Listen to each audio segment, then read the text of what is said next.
पहले चरण से, और लगातार हम जनता से निवेदन करते आए हैं, ये लोकतंत्र का और देश का, उत्तर प्रदेश का सबसे बड़ा चुनाव होने जा रहा है।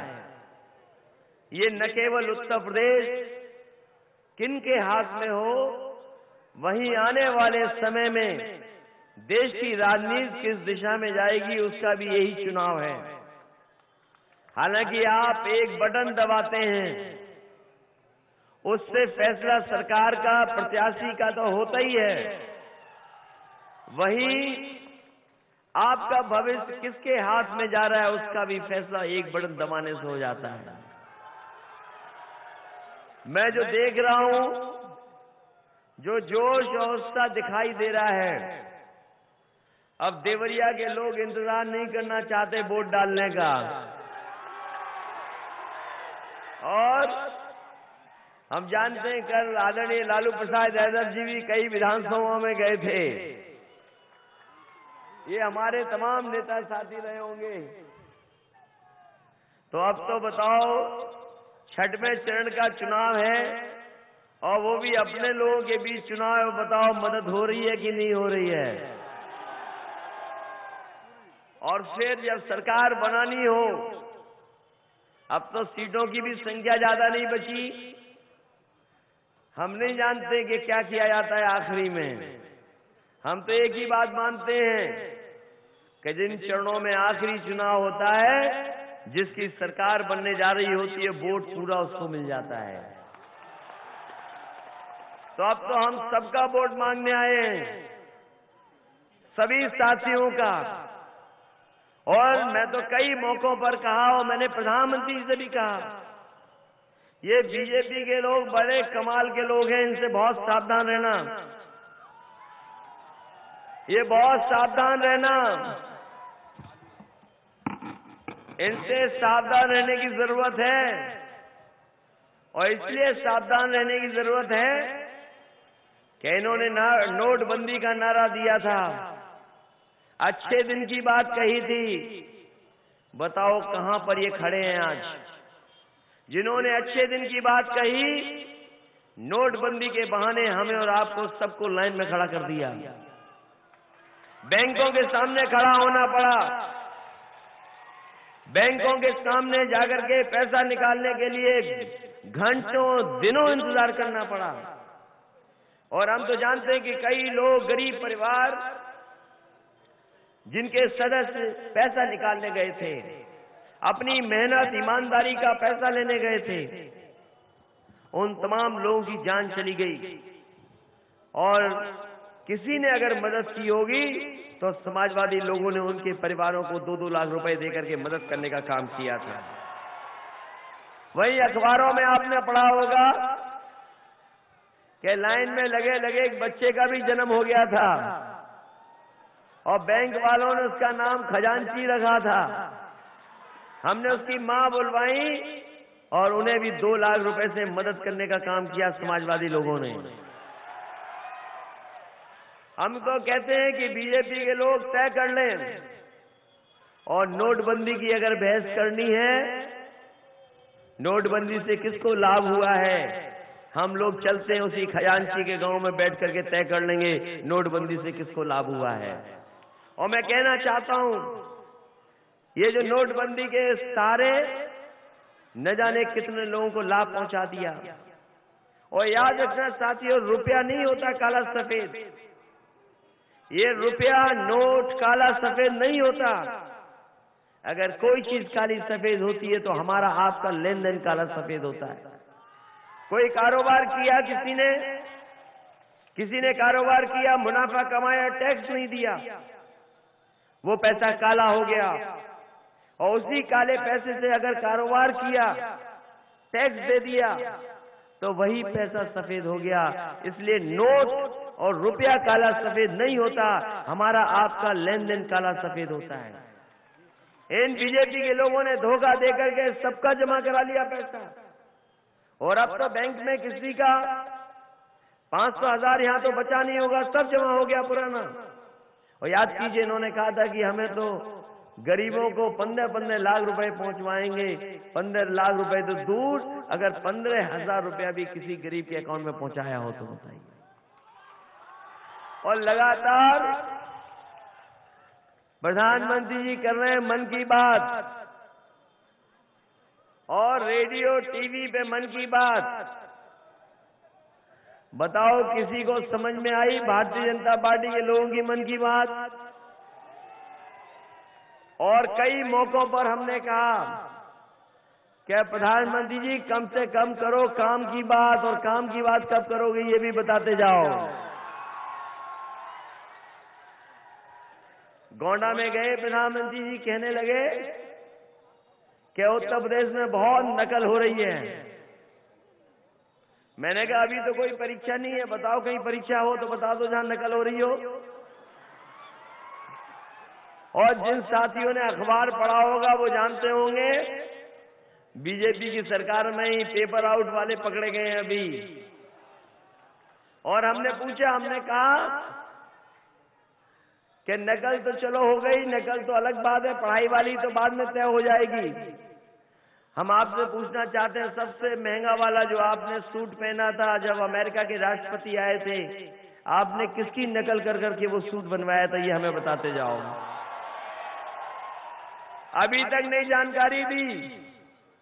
बहुत महंगा सूट पहनवाया, पता नहीं किसकी नकल की, अभी तक नहीं जानकारी दी। और जानकारी हो किसी को तो बता दो।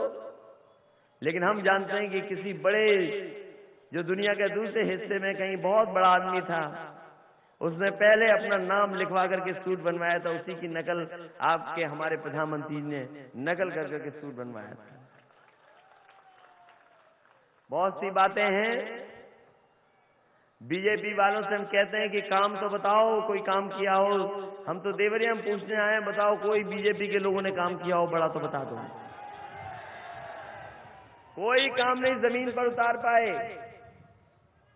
और फिर जवाब दे रहे हैं, कह रहे हैं कि हम समाजवादी लोग रमजान पे ज्यादा बिजली देते हैं, दिवाली पे कम बिजली देते हैं। और एक बाबा जो आपका पड़ोसी है, उसको तो समझ में नहीं आता बिजली है क्या चीज।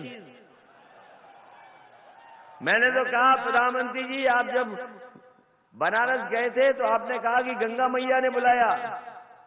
हमारे गांव में तो कभी कभी सच बुलवाने के लिए हम लोग गंगा मैया की कसम खिलवाते हैं। हम तो कहते हैं कि प्रधानमंत्री जी खाओ गंगा मैया की कसम कि समाजवादी लोग 24 घंटे बिजली काशी में दे रहे हैं कि नहीं दे रहे हैं। और इन बाबा के लिए तो हम इतना ही कहेंगे जो पड़ोसी बाबा हैं। वैसे पुराने आपने किस्से कहानी पढ़े होंगे कि बाबा लोग अपने हाथ पे आग रख करके जो चाहते थे वो करके दिखा देते थे। हम इन बाबा से कहते कि वो परीक्षा देने की जरूरत नहीं है। जो आपने बिजली पे सवाल उठाया है, हम तो कहते हैं गोरखपुर में जहां तुम्हें बिजली के तार दिखाई दें, जरा छू करके देख लो करंट आता है कि नहीं आता है। और यकीन मानना, मैं ये बात कह सकता हूं कि बाबा तार नहीं छुएंगे। और नहीं मानते तार चेक करके देख लें। अभी मैं जा रहा हूं शाम को, और अभी चेक कर लें तो ज्यादा अच्छा रहेगा। शाम तक हमें पता लग जाएगा बिजली आ रही है कि नहीं आ रही है। इसलिए सावधान रहना इन लोगों से। हम समाजवादी लोग तो इन लोगों को सावधान करना चाहते हैं इन लोगों से। और इन्होंने क्या मुद्दा उठाया, कहा कि हम कब्रिस्तान और शमशान को ज्यादा पैसा देते हैं। हमने कहा अभी तो चुनाव बहुत दिन है, परिणाम तो अभी 11 तारीख को आएगा, अभी से कैसे याद आने लगा आपको ये सब। और फिर समाजवादी लोग कब्रिस्तान और शमशान की बात नहीं करते हैं, समाजवादी लोग लैपटॉप और स्मार्टफोन देने की बात कर रहे हैं। कम से कम आगे बढ़े नौजवान पढ़ लिख करके, उनको सुविधा देने की बात कर रहे हैं। वहीं सावधान रहना, एक और पार्टी है पत्थर वाली सरकार वाली, पत्थर वाली सरकार वाली पार्टी आपके जिले में आई तो नहीं अभी? तो लाई होंगी खूब सारे पन्ने लिख करके भाषण का, और एक के बाद एक पन्ना पलटा होगा उन्होंने। हमारी सभा में तो लोग नौजवान ताली मारते हैं, जिंदाबाद लगाते हैं, खुश होके बोलते हैं, और उनकी सभा में पता कर लेना जब वो पन्ने पढ़ रही होती हैं तो पूरी सभा में लोग सो रहे होते हैं आराम से।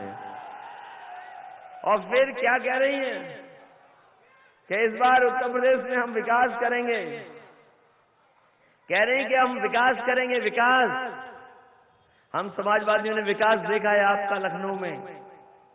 किसी ने अपनी मूर्ति नहीं लगाई होगी, पत्थर वाली सरकार की नेता ने अपनी मूर्ति लगा दी।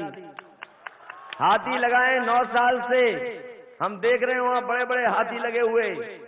जो खड़े हाथी वो अभी भी खड़े हुए हैं, बैठे हाथी अभी भी बैठे हुए हैं, खड़ा हाथी बैठा नहीं, और बैठा हाथी अभी तक खड़ा नहीं हुआ। अगर खड़ा हुआ हो तो बता दो। और फिर अब बहुत दिनों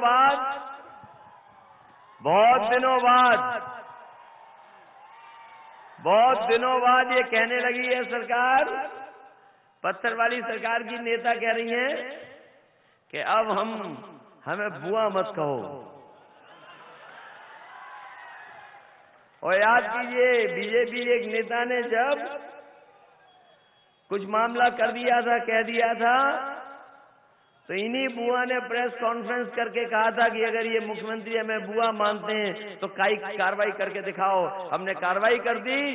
जो बीजेपी के नेता ने गलत टिप्पणी की थी उसको बिहार से हम लोगों ने गिरफ्तार करके जेल भेज दिया था। अब कह रहे हैं कि हमें बुआ न कहो, लेकिन हम बुआ से सावधान करने आए हैं आपको। ये हमारी बुआ कभी भी रक्षाबंधन मना सकती हैं बीजेपी के साथ, इसलिए बहुत सावधान रहना उनसे भी।